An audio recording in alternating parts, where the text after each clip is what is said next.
If you want to get out from, like, if you want to break through, if you want to go from this level to that level, you can't be like, okay, I'm just gonna dip my toes in the water. I'm just gonna try it. I'm just gonna see it. I'm just gonna play around. I'm just gonna do.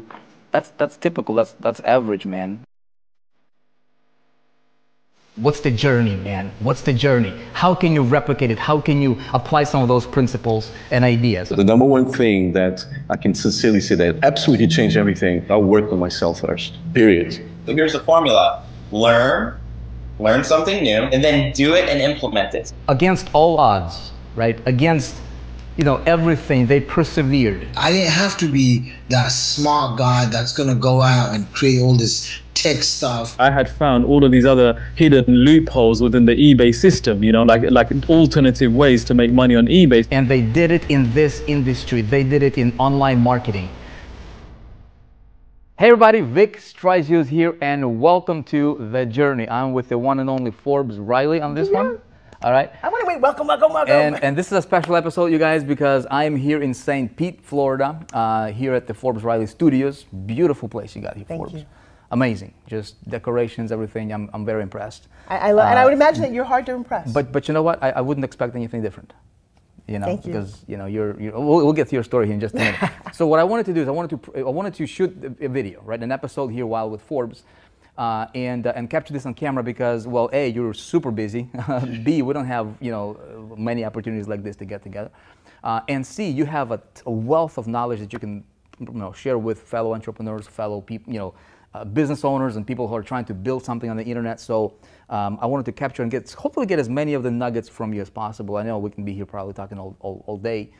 Maybe we should do that. Maybe we should do a course on this. But let's see, let's see what we can do here. So you guys, here's the agenda. What we do with the journey is very, very simple. We have one outcome here. That is, how does somebody go from beginning? How does somebody go with just being nobody in the space, just starting out, maybe insecure deep down, right? Not having the skills, not having the ability or the knowledge or anything to be successful, and then breaking through and become a mega success story, right? An inspiration to millions of people. How do you do that? What's the secrets? What are the breakthroughs? And so, Forbes, I want to know a little bit about you. Happy to share. I know where you are now. TV personality, actress. Selling millions and hundreds of millions of dollars worth of stuff on TV and all over the crazy things that you're doing. You got this beautiful studio here. Has it always been like that for you? Yeah, I woke up super rich, super gorgeous, and it was completely easy. And thank you so much for watching. And you took, and there was this one pill that you took that just turned you around, right? I saw the Matrix. Right. You know what's great? What's your story? My daughter, we started going to seminars. She said, "Mom, how come everyone who gets up and speaks has these terrible stories?" Yeah. I said, "Because if you had it easy, you'd have nothing to talk about. You'd have nothing to overcome." Yeah. And so I have a couple of theories. One is that you're the sum of the obstacles you overcame. You're the sum of the obstacles that you overcame. So what happens is the bigger the issues, if you're still here and you choose to make that life doesn't happen to you, but it happens for you, you take all the horrible things that we've had, and apparently we've all had horrible things. I was teaching yesterday, and somebody said, "Oh, my story isn't as bad as yours." Really? We're going to compare? Yeah, one guy had his friend blow up in a war in front of him, and the other was raped by her dad. I'm sorry, which one is? Don't do that. Yeah. I don't care if you stubbed your toe. It's your story and your pain, and I think most of us have that. So my story, personally, is that I grew up on Long Island, grew up talking like this. I noticed you have like a little accent too, right? Yeah. I actually was made fun of, so I got rid of mine. And I had loving parents. Where were you born? I was born in Brooklyn, but what we just discovered is that we are brothers and sisters from another mother. I'm the same. I'm Ukrainian. Yeah. So I just found that out. I know. My grandparents are from Kiev and Odessa. Yeah. And because for the longest time, people were like, "What are you, like Italian?" I'm like, "No, I think I'm Russian." But you're not Russian, you're Ukrainian. Yeah. Which I'm very proud of, by the way. We're driven. I think we are, especially as women. We're kind of strong. I mean, is that everybody in the Ukraine? Are they a hardy people? Well, no. I think it's just like everywhere. I mean, if you have a reason to be driven, I don't know. I think maybe it's DNA or something. Well, but I also think when you come from a we'll talk about city, it. I want to address this because the energy and just the drive you have towards what you do is insane. Thank you. So I want to see, okay, it's a couple of things. One, I know that life's not going to last forever. I was a very ugly little girl. Let's start there. I was 8, and you don't need to feel sorry, "Oh, I can't see that," and people do that all the time. It's irrelevant whether you think I was ugly. I did, and I've got pictures to show it. I was 8 years old, and I got hit in the face with a baseball bat, and my nose grew out. It was like I had this odd broken nose. I used to suck my thumb. I had braces. I had teeth that stuck out in 4 different directions. I wore braces for 8 years. Now you have kids, right? Yep. Imagine you put your daughter in braces at 8 years old, full set of railroad tracks, and a tongue twister. So for years I talked like this, and I had to go to speech therapy. I had a thing in my mouth, and I had rubber bands, and I had a headset, and I had frizzy hair, and I was a little overweight because fast food had come out. My mom, God bless her, was always 260 pounds, so we ate McDonald's. McDonald's had just come out when I was a kid. McDonald's, Arby's, Kentucky Fried Chicken, and then Monday through Thursday was like TV dinners. Really? We didn't stand a chance. And I loved to dance, so now I was this heavy, chunky, ugly dancer.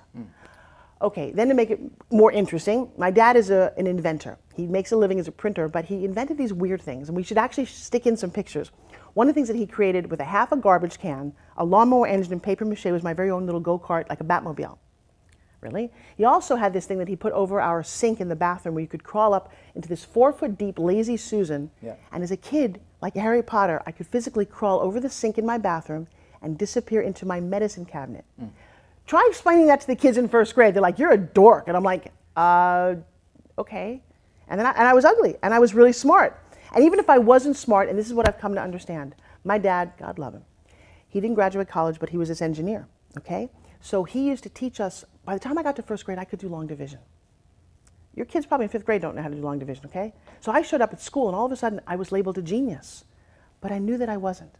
There were actually a couple of geniuses in my class, really brainiac, smart kids, and here I am trying to keep up because I didn't want anyone to know that I was a fake. I didn't want to embarrass my family.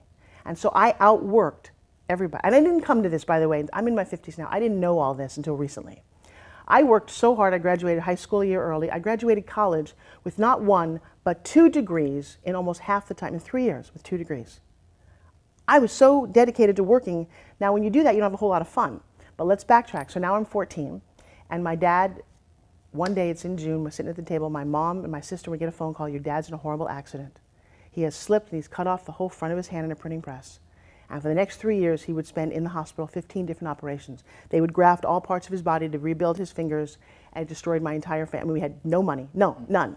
We didn't lose our house because my parents had a savings, but it ate through all of that. And you can imagine, as the man in the house, my dad lost his self-esteem. And all I know is I'm a 15-year-old kid, you know? And every day I don't go to baseball games or football games. I do some theater, but I see my dad in the hospital. And I love this man very much. And then when he got okay, I'm like 15, and they said, "We have no money for college. We're completely broke." It's like, oh, okay. But his doctor said, "Look, I will fix your daughter's nose for free." So they fixed my nose, got kind of cute. And my mom said, "Well, there's this pageant you could enter that's got a scholarship for school." And I'm like, "Mom." She's like, "No, don't worry. It's not a beauty pageant." Okay, Mom, it's a written test, a talent, and a personality. And I had all those things, and for 3 weeks on and off I would audition, but something happened. I'm 16 years old, I'm standing at the door, and there's 350 girls in there, and it's a written test is the first thing, and I'm damn smart, right? I got that. And I got my dad right there, and I said, "You know what? One of these girls is gonna be on TV with Bob Hope in a national pageant, and it's gonna be me." I have no right to say that. And it's only a good story because it ended up being me. So, like, what was that about? What was going on through your head that made you say that? It is, for entrepreneurs, it was my why. I'm looking at my dad. Did you love your parents? Of course. Yeah, well, not everybody does. I love this man, and I'm going to start to cry. He used to take me flying. I flew airplanes with my dad. I was his best friend. And he's a magician. I learned to do magic tricks. And to see this man hurt, you can make me cry, darn it. Because I know it's challenging to really go back and think about this, but I just wanted it to be okay for him. And I'm a kid. How do you make it okay for your parents? These 2 people would do anything for me, and they're hurting all the time. Yeah. So anyway, I got there. I got on television. And then the irony is, it was the worst week of my entire life.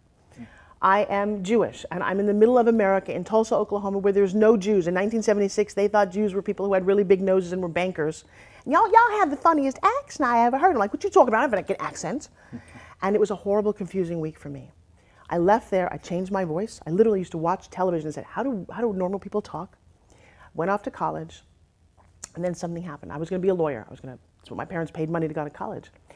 And while I was there, one person in one moment changed the next part of my life. So I'd auditioned for plays. I always wanted, see, when I was little, there was no DVRs, and I didn't have a lot of friends, very, very awkward, ugly little girl. I spent all my time watching TV. Or movies, like all my time. Like I can tell you every trivia thing from F Troop, Man from U.N.C.L.E., I Dream of Jeannie, Brady Bunch. No one ever heard of me. My daughter says, "Mom, hey, Jeff, sleepovers?" I'm like, I didn't really have friends. So you weren't really social? Really social? I didn't exist. Everybody was prettier or better than I was. I would go home from school, I studied, I watched TV. I had no friends. So by this time you're what, 14, 15? Yeah, and it was weird. And then I got into this pageant, and then I went off to college, and again, kind of weirdly lonely. I didn't understand what friends were for. It doesn't matter. You know, if you're kind of a quirky person, I've discovered actually what I am as an introvert. I'm what's called an extroverted introvert. But nobody knew that. Nobody diagnosed ADD back then either. So I just took my little, it was uncomfortable around people. I didn't want to just chit chat about stuff. And then all the girls were like, oh, look at the boys. And it's like, why are you wasting time with that? I was like a marketer. And I look at my daughter, by the way, who's now this entrepreneur. She's written a book. She's on stage. She's 14. Nobody had an outlet for me when I was 14 to do that. She's really weird compared to all the other kids. She's making money. She's having fun. She's hanging out with adults. That was me, but trust me, it was not attractive 40 years ago. So anyway, I got to college, and I'd always auditioned for plays. In my heart, I was like, wouldn't it be fun to disappear and become somebody beautiful, like an Audrey Hepburn or a Katharine Hepburn? And so I'd audition, and I always got, you ever been to play in school? Yeah. So they had like a call sheet. I was always at the very bottom where it said townsperson number 3. I never had a name. I was always the extra. And senior year, I auditioned for Shakespeare. The biggest female role that he had was Rosalind. And I auditioned, and I'm looking for the name townsperson number 3. And I didn't get anything. I'm like, I didn't even make like a townsperson? Then I get to the very top, and there's my name at the lead role. And it was like, I actually called the professor, and I said, okay, help me understand this, because You thought it was a mistake? Not a mistake, but I don't want to do it. I can't even, I'm not that good. And why would you do this now? Blah, blah, blah, and all this is in my head. And you want to hear something crazy? I'm talking to David, Professor Richmond. I said, why did you choose me? And he said, you're one of the best communicators. You have more. He said all these amazing things. It's a little embarrassing. He went down a whole long list. And you want to know what was different about this experience? When he looked at me, Professor David Richmond was 100% legally blind. Oh, wow. He never saw any of the things that held me back. He didn't see my face or my hair or that I was 10 pounds overweight or anything. He only saw what was inside of me. And that was enough for me to say, I'm not going to be a lawyer. My parents were so upset. I moved to New York City. I'm going to be an actress. And I got the lead in my very first movie. That was your first breakthrough. My first audition, called Splatter University. It's a horror film. If you look it up, it's all over YouTube. It's got its own cult following, and I have the lead in the movie. And I'm a little bit overweight, but I'm good enough in the movie. I have an entire career based on the fact that one guy was the first one to look at me and not see my face, but see my heart. So how important is that for people to, because that changed you forever? Oh, absolutely. So would you attribute, I mean, your current personality to that event? Would you say, or was that something? I would attribute my personality to every event. Right. Because that was day one, a long time ago. I can go down the list, and I do, by the way, I teach this. Yeah. I coach my classes that I have, and they're business, because I have a thing about health, wealth, and happiness. Now, and I've got some massive achievements that I don't even realize. I mean, I help, ever watch the X Games? I helped create the X Games with Stuart Scott on ESPN. I hosted the Laugh Factory in Los Angeles, biggest comedy club, for 3 years. I introduced the concept of doing fitness on television with Body by Jake. We sold the network for $500 million. I've done 150 infomercials. I could sit here and tell you all of these accomplishments, and I also go, damn, look at all the things that she did. The problem is I was so busy doing, I don't know if I enjoyed a lot of it, because I just wanted to be an actress. Yeah. And here's the irony of life. And I'll tell you what, you guys have a dream, something you want to do, and a door slams, like you want to be a professional athlete and you break your leg, probably the best thing that ever happened to you. You are the sum of the obstacles you overcome. You're somebody whose father, beat you or whatever it was, and you're this amazing man, and you go, man, I'm going to blame you for being a horrible dad, but thank you because I'm who I am.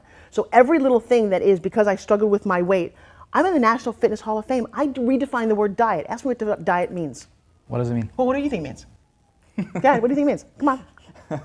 You limit yourself on the stuff that you consume. You limit yourself. Now, guys, do you hear that? How frustrating. Every day you go, oh, there's a diet. That means I limit. Why do I want to go on a diet if I have to limit myself? And as soon as I go off a diet, I'm a cheater. Right, that's the first thing that comes to my mind when I think of It's the first thing that comes to, you know what comes to my mind? Frustration, starvation, deprivation. I'm a loser. I've been on every diet, and I must be a terrible person because I can't succeed. You know what? You're not a terrible person. Redefine the word diet. D-I-E-T. Decisions I eat today. Right. But that's all it is. Right. I have a whole book and series about this. Just change your choices. Make different decisions. Make different. And by the way, here's what I do as well. I'm going to say there's no such thing as willpower. Do you agree? Interesting. Well, if there's no such thing as willpower, then you can't fail, right? Right. So watch this. If I give you accountability, if I give you a guy who's super fit, like on the internet, like a bodybuilder, and I show you what he eats every day. And I give you a guy who's 300 pounds overweight, and I show you what he eats every day. And I said, every day, all I want you to do is to email us what you eat every day. I'm not even going to give you the diet. Right. You start to look every day what those two people eat. And you, as a very smart person, go, well, if I want to be fat, I guess I should eat Cheerios at midnight and chocolate cake, because that's what this guy over here eats chicken 6 times a day. Huh. Now it's not a diet, it's your decision. It's your going, I want to look like that guy. Maybe I'll do that. So when you think about that concept, man, how easy is it to apply these principles to pretty much every area of your life, including business? It's genius. Right. And by the way, so I'm sharing with you a lifetime of experience, and I love to put this in, like, this is why we teach classes. This is why we have courses. So look, so a lot of people watching this, right? You guys watching this, you know, you might be in the process of building your business, right? I can't tell you how many people I see that are trying to build a business, right? But they cannot let go of like complaining. Simple thing is like complaining. Simple thing of like, you know, like confessing their problems, or like voicing their problems like anybody cares. Yeah. Right? Like as if it's something that's going to take them to the next level, right? And then they're like, how come I'm failing? And so they're just spinning in that circle. And you will. Which is crazy. Well, no, it's not crazy. And at some point, I'm gonna, if you guys don't mind, can I turn the tables and do a journey interview on you? Because I want to hear. I don't want to know how you're so positive and where you. And trust me, you're one of the exceptions. It's why you're who you are. Well, I want to know your stuff first. But most people will give you their limiting beliefs up front. Right. I can't do this. Exactly. Okay, so the first thing is, I studied hypnosis. I've studied NLP. You know what happens with the word can't? You have a conscious. You and I are talking. We go to sleep. Our subconscious keeps us breathing and digesting. Right. Well, your subconscious has no sense of humor. Right. So if I tell you you can't do it, guess what? You can't. And you know how I know this? Because remember a time when you couldn't run, nobody could run the 4-minute mile. It was impossible. And we all believed. Those are important words. By the way, in the word believe is the word lie, right in the middle, L-I-E. It's a belief. I don't know if your God's better than my God. You believe it, I believe it. Who cares? It's all lies. So relative. You happen to believe it. Right. Okay? So one day, somebody broke the 4-minute mile, and in that week, 11 more people broke it. Right. What changed the world in physics? No, they believed they could do something different. So if somebody says to me they can't do it, I won't work with you. If that's your mentality, I can't be around you. So you can come through one of my workshops, you can come to one of my coachings. You've got to get some of that stuff out, and I'll tell you what, in my personality coaching, this thing, it's a one-time visit. If I'll fix you, but I'll take care of that in 1 hour, and then you move on. But I will tell you, if you keep hitting against the same wall, if you keep dating and you're in your 4th marriage, and I've got people like that, it happened a long time ago. You made decisions. In fact, one of the things that's really weird is, do you ever feel like your 4-year-old is driving your bus? Sometimes. Now, you have kids who are 4 years old at one point, right? Yeah. Would you let them drive your car? No. Why? They're not capable. They're nuts. The 4-year-olds are like, I don't know, I could drive to the moon and I put stuff on my face. And then if you say to a 4-year-old, and listen to this if you're a parent, God, you're so clumsy. Ask an adult something, they'll tell you, oh, I'm so clumsy. That's probably something they heard when they were little, and they've kept that belief going. How valuable would it be to take out that slide in their life and change that? Yeah. So what I see in people right now is a whole lot of pain, a whole lot of limiting beliefs. We all need to make money, so we start a business. We jump into, I'm going to do a store, I'm going to do a network marketing. And then as soon as it doesn't work, that's a terrible product, isn't it? No, it's not. The products are all good. It's not them, it's you. Because you got people that are crushing it, and you got people that are failing, doing the same thing. What's the difference, do you think? Right. It's a person. No, it's their belief. Right. I believe I can do it. And I'll tell you what. Well, your belief leads to certain actions, to certain feelings, and then feelings lead to actions, and then if you do the actions long enough, it forms a habit, right? And then your habits is what make who you are. Right, and I'm sure you hear this all the time. Does somebody say, "Oh, this is so hard"? Well, then it's so hard. Right. Could you walk in and say, "Oh, you know, this is a piece of cake. All I have to do is follow what Vic said. If I follow the rules, you know, he laid out a system. Most of us don't even want to follow the system. Find a system that works and follow it." So one of the keys is you got to get out of your own way. And I don't think that most people can do it on their own. Did you watch the Super Bowl? Yeah. Okay, Tom Brady, really good at what he does. You know what he has? He's a coach. A coach who probably makes less money than he does. But somebody who can see the entire game. So somebody that's that good, 4-time Super Bowl winner, still has a coach.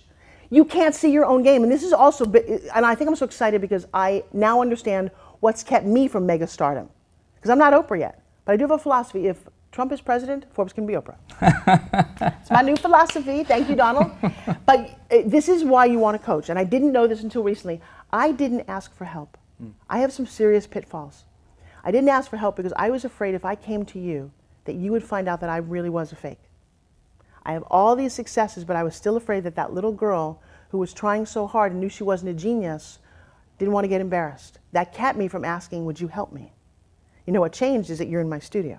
I now ask for help all the time. I'm so much more vulnerable. I'm so far from perfect. But now I'm okay to share that because my imperfection and my willing to talk about it has helped so many people change their lives. And then I've come up with all of these theories about leap and the net will appear. You walked into my studio today, about 3 or 4 hours ago, had no idea what to do or what we were going to do, right? You're going to leave here with video footage. You interviewed my daughter. You had a testimonial show up. We're going to get a book out of this. A course is going to build my life. All of that because what? You just took a leap of faith, said, I'm going to just show up. And the more you exercise that muscle, the more you do. So I love all of those theories. But you also, number 5 on the list of nuggets you're going to leave with, you are the sum of the 5 people closest to you. You know what's cool about you? How old are your kids? 11 to 1. So you know what about the 2 ones and all the little ones? They have imagination. See, my 5 people for the last 14 years, 2 of them have been on, they're 14 and under. So we dream. We go to Chuck E. Cheese. We go to roller coasters. We play. If you're sitting around and your mom's like, oh, honey, I don't think that you're ever going to be able to do it. And kids have no limit to their imagination. Yeah, but your mom does. She nags you. Your dad does. Your wife, oh, really, you're going to be an entrepreneur? Really, that doesn't work for anybody. No, that's not true. Surround yourself with people who make millions. You and I think differently than most people. Be in our company. And then I hang out with billionaires. Baby, I got to tell you. You know what's different between you and a billionaire, besides one or maybe 1 0, maybe half a zero, is that they're just influencing more people. Yeah. They just play in a bigger scale. And by the way, I don't know that I want to be that visible. I actually want to shut down and go play with my kids because that has kept me grounded. But I up the people around me. So in other words, this lifestyle, this like what you want to do, your dream, it's not too far out. I mean, if you really just scale back and just simplify things, you just really look at like this big picture and just say, okay, you know, what do I need? Like, what's my step? And then second step, and then third step, and then I mean, it's not as complicated as people make it to be. Well, right? actually, let me erase all of that. Can I start with? Most of the people that you deal and coach with, if you gave them $1 million, like a lottery winner, would they be any happier? They might be happier for a little bit, maybe, but I think it's again goes back to the habits. See, the answer is you wouldn't be any happier. And you know what proves that? Every lottery winner, almost every lottery winner, ends up just broke. Yeah. Right. So I do this exercise called What Do You Want? And it's a good question for you guys. What do you want? Forget that you want a business, you want a store, because I don't know that you want all those things. Most people say the first thing, I want financial freedom. And you know what I say to them? Go live in a box under a freeway. It's completely financially free. You don't have to pay bills. There's no, but that's what you asked for. That's true, that's true. But no, I want the big house and I want the money and I want to travel. I had someone say to me, I want $10 million so I can travel the world. I think at 21, I got the book Europe on $20 a day. I had a Walkman. Are you old enough to know what a Walkman is? Yeah, I had two little tapes with me. One was Burt Bacharach, who I can't listen to anymore ever. And the other was, I don't know, like Donny Osmond or something really trashy. And a camera and a backpack on my own. And I said to my parents, see this book? I'm going to tear out every page. I'm going to see the city, tear out the page, and come home when I have the cover. Well, first of all, what 20-year-old does that on her own? And in a day where there's no internet, my parents didn't know where I was, I had a vision of doing this. I had no rules, I just believed that I could do it, and then I did. Most people don't understand that they can just do that. They're so full of what they can't do. But if you don't get out of your own way and understand that that's probably the biggest difference, you don't go anywhere. So it wasn't about money. I traveled in fact, I had $2,000 in my pocket. Don't tell anybody, I forged my Eurail pass 3 times. I slept outside of a train station. Confessions. Oh my God, I hope the statute of limits says. I didn't have $10 million to travel. I had $2,000. I didn't even have a return airline ticket. And I didn't know if there were mayonnaise that I could eat or not. But I didn't wait till I had the $10 million. Right. Don't wait. What are you waiting for? My life is better when I have money in the bank. Your life needs to be good right now. So get out of your way. Get out of your own way, right? Yeah. Big takeaway. It sounds so simple, man, but if people just take self-inventory, right? And just actually, you know what? Hang on a second. Can I give you, wait. Get out of your own way. You did this on your own, didn't you? You figured this out on your own, who you are? Well, no, I had mentors. Did you have mentors? I have mentors, yeah. So I was going to say, get out of your way is the first decision. Number and 2 is decide what people you're going to surround yourself with. If you can't get out of your own way, though, do what Vic did. Find a mentor. Who was one of your mentors? I learned from Bob Proctor a lot. Les Brown, you know, that inspiration that you can do anything you want. There's no limits. Mm-hmm. You know, Bob Proctor helped me change the paradigm. Like, you know, he kept talking about, like, dude, if, you know, look at the light, right? Somebody had to envision it. Look at the table, look at the chair, look at this camera, look at like anything. It was an idea somebody's had, And so that repetition of this, you know what, if somebody just had an imagination and they made it a reality, they're just like you. You know how blessed I am? If you guys go to YouTube and you type in Bob Proctor and Spin Gym, I have Bob Proctor, who had a heart attack, used my product to recover. Really? Yes. Nice. But I want you to hear what you did. See, what Vic did was very smart. I'm 10 years older than you. No, 20 years older than you. See, back then, there was no internet. There was no YouTube. If you want to listen to a Bob Proctor now or an inspirational video, you just type it in and it's free. I didn't have that. So you have to hear it from somebody else. Nowadays, you want to listen to a Zig Ziglar. You can hear him speak, actually, or a Tony Robbins, or a Forbes Riley. I do a lot of motivational things. But back then, there was nobody. So I'm going to ask you to don't wait like I did. I wasted probably 20 years of my life, okay? I'm going to shortcut this for you. Go to a seminar. Go invest a little money, not a lot, in a coach, in a class. What changed my life for real at 31 years old was I happened on a seminar that's not taught anymore. 5 days, and then I did the advanced, and I made the investment. And here, I taught this yesterday for the first time. The first seminar, back then it was $400. And I had a huge money issue because I had none, so I held on to it, like this, right? And somebody said, you really should go to this. My friends at parties, like, they don't like you. I'm like, what do I care? He said, it's $400. I'm like, oh no. You know what he did? He actually paid for me to go. My limiting belief back then was, oh yeah, he probably just wants to go to bed with me. No, I've never seen the guy since. He just wanted me to be better. And then when I did the $400 one, which was amazing, there were like 150 people in the room, so unbelievable. Then there was the advanced one. And you want to hear what happened to me then? Advanced was $900. And my limiting belief said, oh yeah, now it's just a scam. They just want my money. And my friend said, but didn't you get value? I said, yeah, but they just want to sell you. He's like, what's wrong with you? So he said, all right, I'm not going to give you this one. He said, but I'll make you a deal. I'll give you a loan. You tell me the terms. And I said, okay, 9 months, $100, no interest. Saturday night of that event, Vic, is one of the 5 greatest nights of my life. Getting married, having kids. Saturday night of that event, I was 31 years old. I will never forget the lessons that I learned that night. I will do that on a much more intimate videotape if you want, but changed my life forever. So if I hadn't chosen to invest in myself and take a risk and show up, I wouldn't be here. Right. Wow. Again, sounds so simple, but yet so many people are just like stumbling over this simple idea. So what do you tell them? Right. What do you tell people? It's reinforcing the idea of, you know what, get yourself around people who will make you think different. I mean, that was a big thing for me. The biggest thing for me was just, because a lot of times you don't know what you don't know, right? Until you have somebody that can come into your life and like open your eyes and say, hey man, look at this, and try it out. And if you're open-minded enough to try it something different, you know, Bob Proctor used to say, look, if your way is not working, try ours, right? Do you hear this? And then if you don't know who Les Brown is, I have an infomercial with Les Brown coming out. Les was one of the first men that I met. His whole thing is, you gotta be hungry. You gotta want it. You gotta know that you're hungry. Man, this guy gets on stage and he's got this passion. One of the things you realize, if you just show up with passion, life changes. If I sat here and said, hi Vic, thank you very much. Look at my posture, first of all. You figure out your posture. If you don't know your posture, you get yourself a spin gym so you activate your muscles. By the way, I'll have you hold on that one. So that your body feels good. So here's one of my mottos that I actually live by. Everybody needs this. Health, wealth, and happiness. So people say to me, well, why do you do a spin gym, Forbes, at a business meeting? You know why? Because I'm sitting in a seminar for 8 hours, and you got to keep your metabolism moving. Spin gym on a video camera during the interview. Why not? I'll do it during, how many conference calls have you sat there? How many 8-hour seminars are you just sitting there eating crap food? But here's the thing, but look at this, health, wealth, and happiness. If you are very, very rich, you're Bill Gates, right? Life is good, it's cracking, you're smart as whatever, 56, dead. Right.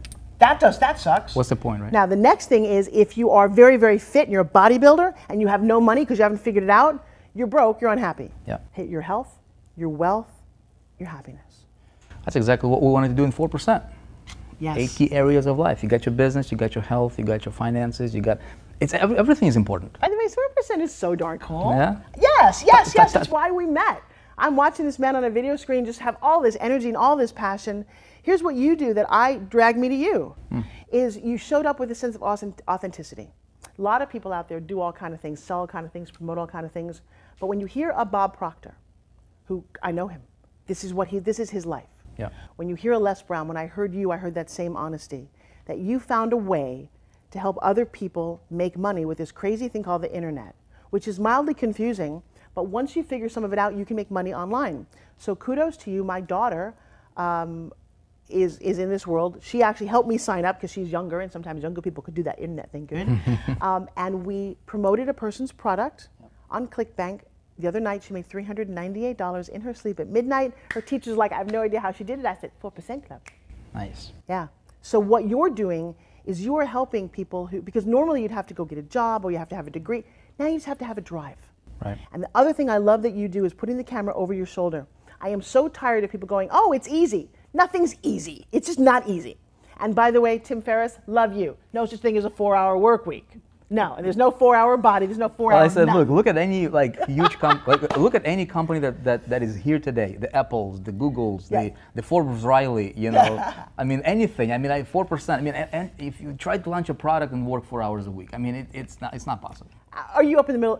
But I will share something with you. I'm up in the middle of the night. I love this. Right. I am on fire. You want to do something in your life that keeps you up at night, that has you talking and hanging out with people and just exciting them to no end. In fact, McKenna, can you come here for a second? I know I'm going to just drag my daughter in. Something really unique happened. Impromptu. Yeah, come here for a second. I just want to say that's how we roll. There's no script. There's no idea. Guys, no bullet points. This is just. Don't miss being a mom or a dad. You have 6 kids, right? Yes. I will tell you, I was very preoccupied up to the age of 42 because I was so driven. I almost forgot to do this. She has a brother, and best thing I ever did. Then something happened. See, I wanted a kid who maybe was going to do theater and be a little dancer and be so cute in pageants. Guess what? What do you do for a living? Internet marketing. You do? She's an entrepreneur. You make money? Yes. And you wrote a book? In the process. Every company needs a kid? And how old are you? 14. Come in between us. That's 1-4. That's 1-4. Can I just ask you a question? Why do you do all this? What are you doing? What do you mean? Do you love? I mean, you're making money. Why you 14? You should be out just playing softball. Yeah. I don't know. I'm getting ready for the future and thinking one step ahead of everyone else. Like it's almost like playing is like on a secondary level, like on the, you know what I mean? Like business entrepreneur, like this kind of stuff is like senior to like playing around and just goofing around. Well, but think about this, because she's seen people suffer. She's seen her mom suffer. Money is a big issue. If you could make money at this age and set yourself up so you can go play and not have to suffer. Right. Also, the things I like to do cost money, so. Ah, there you go. Can I also say something? Do you have a personal why you do things? My personal why initially was my family. I wanted to give them the best that I could, you know. Currently, my personal why is when I go to an event and somebody says, hey, Vic, look me in the eye and say, hey, Vic, thank you, because of you and your stuff, my life changed. Yeah. That drives me. So I have a couple of personal whys. You know. This one has a why. And I'm going to say the biggest thing, yes, you should surround yourself and you should educate it. You got to have a reason for doing it. And it's got to be a positive reason for doing it. You can't do it because you hated somebody and you're doing it. Yeah. There's the deeper the why, the deeper the stake in the sand. Yeah. Why are you doing some of what you're doing in terms of money? Well, the one reason I actually started this was my mom always wanted one of those big diamond rings. You ever see the woman walk in, they have like 20 carat. And she always used to like point them out to me. And I was like, no, one day I'm going to get you one of those rings. So let me stop for 1 second. You know why I wanted it? So my dad's in the hospital. At 15 years old, my mom is held up at the house at gunpoint by 2 armed guys who stole everything in our home. They took all our fake jewelry. They took all she didn't have a lot of jewelry. Right before my 16th birthday, there was a gold locket that had a teeny diamond chip in it. That was my present. They stole that. We already had no money, and they took everything else that we had. My mom ended up having a fake engagement ring. And so even though I've made money, and I get nervous about jewelry because I get a feeling that it's going to go away. So I'd rather invest in her education, or I'd rather invest in anything else, but it doesn't mean that I still don't want it. And I'm really sad that this happened, but we were on a cruise. And because it feels a little shallow, right? I don't have a lot of material things, that is not what I'm about. But my in-laws are well-to-do and don't think anything of it. My mother-in-law said, oh, I want that. And Grandpa said, oh, I'll take the ring and I'll take the 2 diamond earrings. And it was tens of thousands of dollars, and good for them. And they still buy us, they treat us to nice things. But I'm looking at the ring that I never got, that amazing diamond ring. I don't know what it means. And I would never pay for it. Vic, even if I had $100 million, I wouldn't buy it for myself because it would feel wrong. I know that sounds weird. Well, she witnessed me feeling bad. So I started this because I said I wanted to get her one of those rings.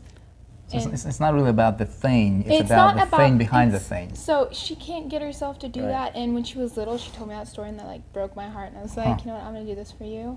I was like, so people's awesome. wives, like, I'm gonna buy my mother a house or like a car. Yeah. That's like, wow. Congratulations. Wow. Still getting there. That's, Okay, well, go. You gotta get back to school. So, feels amazing, doesn't it? yeah, she is amazing. But I'll tell you what, amazing parenting also leads to amazing kids. Yeah. And patience and focus and the way you talk to your kids every day. Yeah. We'll do. You know what? I don't. Maybe can we do a series, you and I, on food? Because I have a whole theory on how I got my kids. I'm really emotional. Sorry, on how I got them to eat and understand sugar. And I'll give you just one little hint. I love this because I don't like to tell anybody no. You know what no means, by the way? What does no mean to you? Usually a no can lead to a yes. I just made it N-O, never-ending opportunity. Yeah. Come on, give me a no. You're the wrong person, you're the wrong, yeah. Right. So what I said to the kids when they were really little, they're twins, so I only had one opportunity to get it right. When kids are little, you know they get cut, and it heals like overnight? Mm-hmm. And I said, guys, here's the deal. There's like little Bob the Builder's inside of you, because they know what that is. And he's got a little light on. He's asleep all day. At night, turns the light on, he's got a little cup. The only thing that makes him go around like a little Pac-Man is how old am I with a Pac-Man? Is you have to put water in the cup. Soda shuts him off. Juice, you just have to have water. So you gotta have a nice big cup of water to make sure he moves. And then he'll stitch you up in the morning and great. But if you feed him sugar, it's like the enemy. He's gonna die. Yeah. And then he goes away and guess what happens? One, you get cut, you don't heal, and you kind of get heavier and heavier. Yeah. Good visuals, right? I love this. I need this to be in a little whiteboard thing. So we think in pictures. Yeah, I'm very visual. But then right. my daughter's looking at this woman who's really, she's like, Mom, all of her guys are sleeping. I'm like, oh, I'm so embarrassed. But I will tell you, they didn't want to eat sugar and candy, not because I said no, but because I gave them really positive. So I've always had these theories, and nowadays with videotapes. So you give them a context or a picture to work with. Yeah. Okay, one more, because your kids are really little. Yeah. Your wife's going to love me for this. You guys should love me for this. You know when you go down to a grocery store, you see all the candy? Yeah. I always heard kids whine, I want that, I want that. I didn't have kids to have them whine. So the kids are little, about 3 years old, and I said to them, guys, can you grab me an apple from over there? And McKenna's like, Mom, there's only candy here. And by then they knew that candy was sugar and not good. I said, well, there's no fruit at all, there's no good food. And McKenna's like, she looked at me and said, Mom, I think bad men put that there to trick us. Now watch this about reinforcement. Every time I would check out of the counter with them, I said, guys, yep, bad men put it there to trick us. Every single time. There's no whining in my house. We never have a... And it's conditioning. And it's great. Yeah. It's great. The other thing I condition them to do every chance I get is to say, I love you, Mom. We always end every kind of conversation with, they used to kiss each other. Yeah. They used to say, I love you to each other, and they would kiss me. These guys are pretty tight, and you know why? Because we trained them to be. Right. Don't tell them that. Right. You can't train your wife. That's some extra nuggets on relationships with your kiddos. Let's talk about business. Okay. What are obviously we can be here for all day talking, right? But we're limited for time. What were your biggest breakthroughs in business that allowed you to go from, your first breakthrough, boom, I just made, my first 50K or whatever, and then your next leap, and then your next leap. What were those breakthroughs? Oh my gosh, we would be here for a while. One was doing infomercials. In the old days, just like the internet is now, in fact, Kevin Harrington from Shark Tank and I are writing a book, because he kind of created the infomercial. I did one of the first ones, and I've done more than any other woman in the business. And back then, put something on TV, people, oh yeah, I'll just give you money. And when you structured it the right way, if you can show a magical transformation, there's a spot, this product takes it out like that. And not only do you want to buy one, you want to buy two, and you're going to pay shipping and handling, and you're going to buy and we could sell people literally $500 in one call. That was the old day of TV. By the way, how long ago were you on TV, or how long have you been on TV for? First time was 16, when I was in Miss Teenage America pageant. But I've done like 15 different television series, 50 movies, 24 is a TV show. Yeah. You can go to YouTube and spend about 18,000 hours watching my stuff. That paints the picture. Yeah, no, it's great. It's kind of fun. Just Google my name and take a look, and it's been fun. I mean, everything from the X Games, things I wasn't even, that's another thing. This big thing, fake it till you make it. Yeah. I will take you through a journey, and I do this in my courses. I don't want to, either that or we're going to be here for 8 hours. But how did I, a girl who knows zero about sports, end up being the host with Stuart Scott of the original X Games? Well, that was my next question. That was actually a follow-up question I was going to ask you, because you just mentioned infomercials, and then the question of the infomercials. What does it take for somebody to be able to connect with the viewership, right? That make them to buy. I mean, how do you? So that is a course on 4% called How Forbes Riley Gets You to Connect with the I don't have time to do that. I will tell you. And there is a secret. Yeah. This is what I understand. I don't do windows. I don't cook very well. I can't sew at all. But I can look in that camera and I can make you take action. I'll give you one nugget. Yeah. Who are you talking to right now? A person. A single individual. Bam. You probably guessed wrong. You got it, and I knew that you knew it, and there's a couple of people in your world who get it, and those are the ones that are crushing it. Everyone always says to me, we're talking to the audience. Hey, I'm talking to the audience right here, and see, I'm not looking at you, and there's the audience. You never talk to the audience. There's always one person, there's one set of ears. And when I teach this, I teach it as though you're playing tennis. Because you're always trying to make points and close things. I don't sell, by the way, I call it pitching. You know what a pitch is? Pitch is a once. Yeah, well, you intrigue him. You intrigue him to want to learn more, to know more. Yes and no. Okay, I'll challenge that. Because I don't want you to learn more. I can't make money off of learning more. I don't know what more is. It's not, here's what I think pitch is. Because all those things are correct. But I think a pitch is a one-sided conversation solely designed to get a yes. Now, the yes doesn't have to be an actual thing. Right. So pitching and closing, or pitching and selling, is totally different thing. First of all, if you're going to sell somebody, Yeah. you kind of encroach on their space. Yeah. I'm going to make you want it. Right, How do right, I do that? Well, this is what we teach. Number one, put out the problem. You don't know, do you want this right now? If I said, here's this. You go, No. It's a hunk of metal. What do you want? Yeah. But now if I say, do you like having a fit, sexy body? Yeah. Does your wife really appreciate that? Of course. Yeah, really. And how hard does it take to get that? Well, it's usually you got to work. Yeah, you got to work. You have a time to work? No, you go to work. So now you got to work out. That sucks, doesn't it? Do you find that the gym is a horrible place to be? It's got smelly. If I could never go to the gym and be fit, would that be amazing to you? Right. So you basically again. You wanna come study with me, You're yes. talking their language. You're talking what they're thinking. Yeah. You're just voicing. You basically you explain their issue and their problem and what they're thinking, but you just made it clear to them. Set the stage. Right. And it's called features and benefits. Yeah. I could tell you that this has 3 rings and a string, and you would go, who cares? But if I told you that in just 2 or 3 minutes a day, when you activate this because it spins, take a look at my muscle right here. See how that arm moves? Every time I do this, I move every single muscle. Because of this, which fits in my pocket and is fun to do, unlike a dumbbell, I can get my entire workout in 5 minutes. Well, you break a sweat with that one, like what, 30 seconds to a minute. Oh, look what he's doing. Well, it does work. It helps if the product does actually work. Right, and I'm a pretty fit guy. I mean, I do P90X. I'm okay. I mean, Right, but if you watch this on TV, Yeah. so now there's another thing, and I teach this too about what a magical transformation is. So it's not about the thing; it's what the thing can do. It's the result that people are looking for, right? Who cares that about, they can get who cares through about the 4%? thing. Do you care about making more money in your sleep? Right. And that's what you do. If you understand the benefit of it, Right. if you understand why do you want, and then if you have an emotional hook, I could sit and say, want to make more money? Join 4%. Or I could say, hey, you know what? You've got kids, and you haven't taken a vacation in a while. Yeah, you know why? You're probably in a job that you don't love.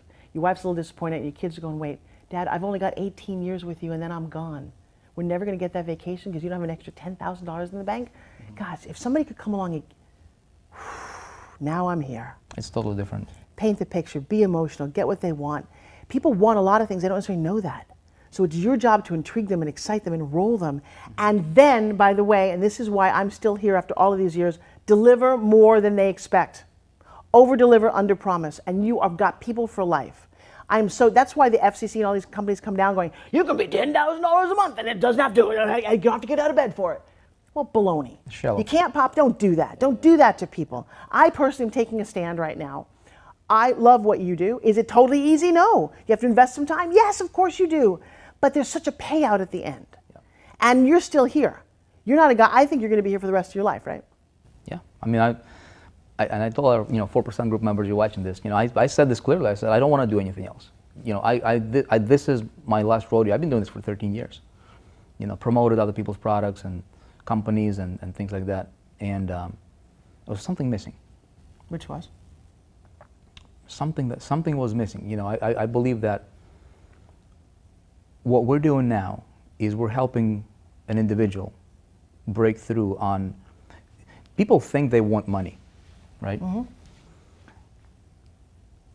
But in many cases, that's not really the thing that they want. Because what's money? You want more money, $100. Okay, here you go. Extra $1,000. But if we can change an individual from within and help them transcend, right, and become better, become that 4%er in business, that's going to spill over to their finance. Now they can take more vacations. Now they can contribute more. Now they can invest in themselves. Now they can, start. You see what I'm saying? So we're changing the whole person without them even 4%? without them even realizing what's happening to them. But at the end of the day, they're looking back and they're like, my goodness, how come I've come, right? Well, but you know what? I'll challenge you a little bit. And one of the things that Vic did, which I'm very impressed with, and thank you, was to invite me to speak on your stage. Yes. And you also invited some of all my friends who were very impressive. We have a conference coming up. Yeah. So from Russell Brunson. You'll be there. Russell Brunson will be there. Les Brown will be there. You know, there'll be some really powerful You looked players. at Tony Horton, which I think is impressive. Tony Horton will be there. Yep. All my friends, by the way, which is amazing that I can call them my friends, which means I've contributed a lot to other people's lives. But I'm going to say, number one, only girl. Yeah. Okay. So here's what's missing for me is there's not a lot of female role models. But the thing too, when you talk about from the inside out, that is what I am doing. You're going to look for a tour that I'm doing called the I Am Enough Tour. Because I will tell you, you can make all the money in the world, and until you own and love who you are, I've seen billionaires who've committed suicide because it's not about that, and that's what we think it is. It's not even about it's not about anything. It's about letting go, embracing, contributing, and hearing. Remember I talked about being around those people? If you're in a, by the way, let me promote what you're doing. If you could be in a room with Les Brown or Bob Proctor, that's great. That is amazing. And Vic, wow, that's really cool. And Forbes Riley, that's even enormous. And Tony Horton. And then you layer on this nut job of a guy named Russell Brunson who's changing people's lives. Oh my God, that's the people I'm playing with, okay? Right. Wow. So if I can call them friends, and I'm just a kid from Long Island, you're a kid from the Ukraine, we're nothing special. We just decided that we're going to do it. We took action, and when we couldn't do it, this is the biggest thing I'll leave you with. This is the thing that kills you. 3 words. I don't know. How do you do that? I don't know. Yeah. Really? You have a 1-year-old? Yeah.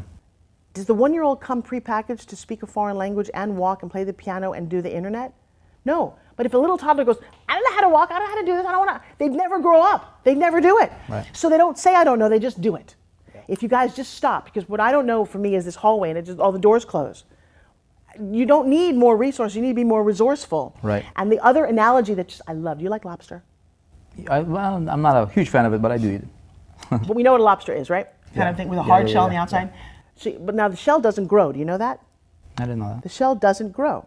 I know, this was crazy, right? So a little lobster, what has to happen is they grow on the inside. They're kind of soft, squishy, and that's the part you eat. They get big and big, and they get so darn uncomfortable in that shell that they actually back out of their shell, totally vulnerable to get eaten, crawl under a rock, and grow a new ectoskeleton. Oh, wow. All right, and that shell's left there. So I actually have a shell of a 100-pound lobster. That was like the big thing with my dad. It was crazy. But here's what's funny. If a lobster were a human being, it would never grow. Because when it gets so uncomfortable, it would take a Prozac. It'd go to the doctor. That's right. And I don't want to be on. So what you have to do as a little lobster, as a little human, as a little entrepreneur, you have to get so uncomfortable going, I don't know how to do this, and you take a new course. Yeah. You don't sit there going, oh, it's too hard, I can't do it, or give up. If the lobster gave up, they'd be 1-pound lobsters. There's 8, 10, 20-pound lobster. By the way, a 20-pound lobster is a 100-year-old lobster. Okay? Be uncomfortable, seek change, get support system, and pretend that nobody knows. I don't know how you do this. I don't really care to know. I just trust that if I keep moving forward. Right. Wow. Have you ever fallen off a cliff? There's no cliff. It's fine. You just keep going. Sometimes you scrape your knee. Yep. And then what? You keep going, you get better. You also have to understand. Yep. The other thing, too, is there's no end to this game. We don't get out alive. So if you have a bigger bank account when you die than I do, yay for you. Right. Are you happy doing this? You know, is this connection today, getting to know you, getting a look in your eyes? I'm so jazzed. See, he was a guy on my internet, on my computer, and he's now in my face. This is as good as it gets. Yeah. This is the day. It's about loving the game. It's about loving what you do. Right? Yeah. Whether it's internet, whether it's whatever it is that you want to do, you know, it's enjoy the process, enjoy the game, be the best at what your craft. Decide. It's a decision. And have fun. Jesus, I mean, you guys are so serious. Look, it's so annoying. Get up and go, I'm going to dance. I'm going to kind of wiggle. I'm going to dance. Just be nuts. I don't know. If you play by the rules, you're going to die by the rules, and you're boring. I think, don't you think a lot of people take the entrepreneurship way too seriously? That's why every company needs a kid. Right. A kid will put mud on their face. A kid will roll around and eat ice cream until they throw up. That's what kids do. Yeah. By the way, that is why we have all the issues, because we're so rigid during the day that we go out and we do drugs, we do drink, we kind of explode on ourselves because we don't play enough. It's almost like we build this box around ourselves. Okay, this is how I should be, and it's like, and then you grow, and then you like, and you get uncomfortable. And you don't want to do. You know, I keep saying this thing in 4%. I said, yeah, you got to go through a short-term inconvenience to get to long-term comfort, right? I like that. That's good. That's a lobster. So yeah, similar concept, right? Yeah, we call it the lobster theory. And I mean, you went through it. I went through it. Everybody who's successful went through it. Yeah. I don't know anybody who was like, just like, okay, here you go, you're going to be successful, and boom. By the way, if you are, a year or two later, I've met those people. I dated one of the guys whose grandfather created, sorry, I won't say that, would be terrible, created a city in this country that his name was the same last name as the city. And he used to drive around going, which Porsche should I buy now? I'm not sure. He had a huge trust fund, boring as all get out, and eventually killed himself. He had no reason to live. There's no happiness, yeah, right. Well, because, so if the struggle, by the way, this is also happens with kids. This is a really confusing thing. I didn't grow up with anything, right? So now what do I want to do? I want to give my kids all this stuff. Don't do that. Make your kids work for it. See, you have, I mean, your daughter, I mean, could be like loaded, right? I mean, you could take the approach of like, okay, I'm just gonna give her anything she wants. She doesn't have to work. She's taken care of, right? Right. But here she is, you know, she's a hustler. She's a builder. She's, you know, she's working on funnels. She's working on a book. She's like in the game.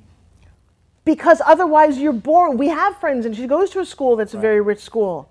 Don't give your kids everything. That isn't the game of life. You don't feel like you earned it. You don't feel like it's yours. Nobody wants anything given to them, but they think they do. Yeah. I mean, I used to look, there was a mansion, and I do have to go, actually, I'm running late. There was a mansion in my hometown, and I remember thinking, man, it must be amazing to live there. Now, what's funny is, if now I know what I know, I don't know if those people were alcoholics or treated their kids nice, but I just saw this beautiful manicured lawn and a house with 2 giant chimneys, and I thought, one day I want to live there. And I kept that in the back of my head, because to me that represented something. Well, funny, how embarrassing is this? When I got to New York City, I became a social secretary, because I realized I didn't know things. Like my mom, we had like plastic on the couch in our house, and we, you know, it was kind of lower income. And when I got to the Graces, I'm in the car with Mrs. Grace, and she said, you need to go get Louis Vuitton out of the trunk. And I said, who's in the trunk? Is there a human in the trunk? Louis Vuitton, I don't know. And she looked at me and she said, you'll learn. And I did, because it was important to me. Yeah. But what I learned was a lot of things I also didn't want to be. I didn't want to be shallow and superficial. I will never pay $1,000 for a handbag. I just won't. That $800, and by the way, it used to be my mom would buy one $10 t-shirt and you could have 10 of them. She would never buy a $10 t-shirt. Then I got to a point where I could buy a $100 t-shirt and don't think about it. But I stopped. I said, you know what? There's no pair of shoes, and somebody did a thing, I have a whole lot of shoes. There's no pair of shoes or handbag that's ever worth more than $100 or $200. I walked a whole group of people in like Neiman Marcus, and there was this sandal for $1,200, and I said, don't you ever, ever do that. That's interesting. You take that $1,000 or maybe $200 and you give it to a kid. You give it to 10, you change some, but don't do that. That is stupid. You bought into some label, some bullshit. You don't need the Rolls Royce. You don't. You can have it if you want it, yay for you. You know what you do when you drive around a Rolls Royce? You look like a victim. You're like, I have to show you how much money I have. If you really had money, you'd be in a... I never heard that one before. Because you do. I bet it's, ostentatious is all get out. I just think it looks terrible. Maybe, I don't know. And they're beautiful, but I would never, ever. Now you're going to go give me one going, Forbes, you want one? Hey, no, I don't. Forbes, you're talking to entrepreneurs now. Well, because here's the thing. People who are aspiring to drive Rolls Royces. Shame on you.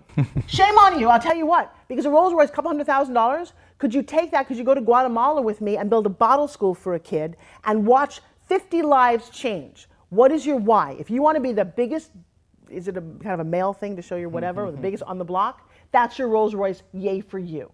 Oh. Shame on you. Yeah. What are the top 3 things that are important to you?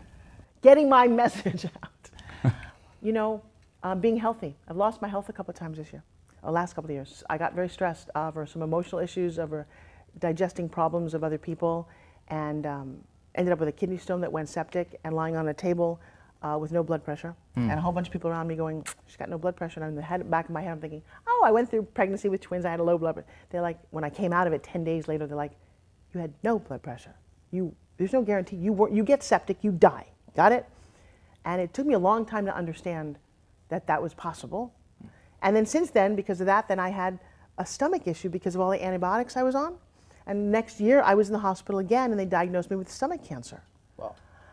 That was over Christmas. I'm like, at that moment, the Rolls Royce doesn't mean anything. Exactly. Nothing. And I had this moment of going, well, that's too bad. I didn't expect the ride to end so short. Shit. Okay, so how close do you want to hold your kids? What do you want to do if you knew that you were going to be gone in 3 months? Priorities change. Everything changes. Wow. And I took a breath and I said, all right, 2 things are happening.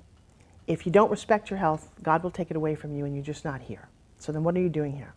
And I shifted from being this actress who just wanted to be beautiful and cared all about me to going, how much could I contribute to other people? And I started this crazy crusade about how many people could I help. I'm not even keeping score about that. I had people in the studio yesterday and I changed their lives. I know I mean, I had the most profound effect. And it's not, oh yay is me. I affected somebody else's life. Go on Facebook and check it out. So now it matters. So that health thing, don't take it for granted. And so that goes back to, yeah, don't have a big belly, don't have flabby arms, don't keep saying you hate your body because God will take it away from you. I had a woman, and I taught a whole course on this. I taught a mental weight loss course. That's critical, what you just said. Like, what you say has power. Look in the mirror, and if you say, oh, I hate this, God will say, screw you, I'll take it away. And I had this. I had a woman say, I hate my thighs. I said, really? See the woman in the wheelchair? Your big, jiggly, cottage cheesy thighs? She wishes she would kill for those because yours work and hers don't. And don't you ever dare say that again. Right. Because if your brain hears all this, guess what? Then you don't have to be here. Right. So while we're all stressing and this person's making more and that funnel is bigger in it, take a moment. Breathe. Go. Take your clothes off. I redefine the word sexy. Sexy is seeing excellence in yourself. Take your clothes off, look in the mirror and go, see that little stretch mark I have here? Yeah. That's my baby's. Right. It's not perfect. Screw it. It's my kids. And if I want it to be better, I could eat a little different or work out a little bit more or just say, I love you. I have women, they can't do that. They can't put their hand on their body and say, I love you. Well, then what are you doing with everything else that's going on? So, number one is, so it's your health. What was the question? How many was the top 3 things that are important to you. So that health, contribution. I heard contribution is important. Yeah, I'm going to put my kids on top of this. Yeah. By the way, I took a course, and it talked about your values. And I did this exercise prior to today. And you know what it was? It was fame. I wanted to make it. Health was number 11. Well, fame, you got it. It doesn't matter. It's what I wanted. Right. And when I looked at this on a piece of paper, I looked at it and thought, Forbes Riley, are you kidding me? Health is number 11. And I stopped. And I said, you have to flip that. There is no more fame. And then this person in this course taught me about values. Get this.